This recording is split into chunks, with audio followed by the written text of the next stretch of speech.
Kuri uyu wa gatatu igenekerezo rya ndwi Nyakanga umwaka w'ibihumbi 2022 inama nshingamateka yakoranye yongera iremeza Lieutenant General de la Police Gervais Ndirakobuca kuba umushikiranganje wa mbere wa leta y'u Burundi.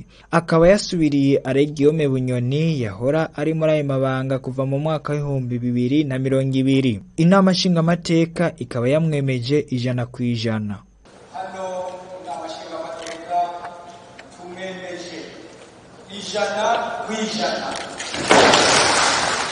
Inyuma y'umuhingamo Gervais Ndirakobuca yaciye arahira imbere y'umukuru w'igihugu Evariste Ndayishimiye, abahoze ari abakuru b'ibihugu, umukuru w'inama nshingamateka, umukuru w'inama nkenguzamateka, umukuru wa sentare Ntahinyuzwa, abashingamateka n'abakenguzamateka, abaserukira ibihugu byabo hano mu Burundi, intwazangabo mu nzego zo kwivuna basi n'iz'umutekano n'abandi banyecubahiro.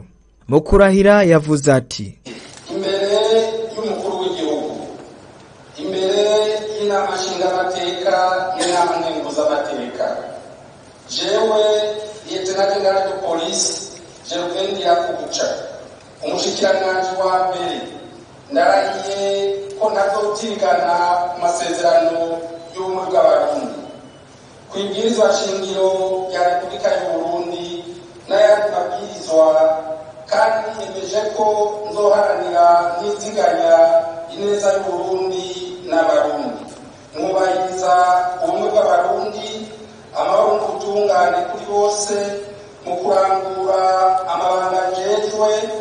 Niyemeje kurwanya ivyiyumviro n'ingendo z'ihonyabwoko no gukumirana, guharanira no guteza imbere agateka kazina muntu n'akabenegihugu bose.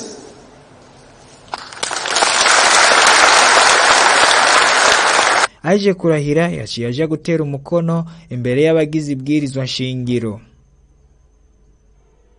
Iyi nkuru mukaba mwari mwayiteguriwe na Nathan Nzwenimana.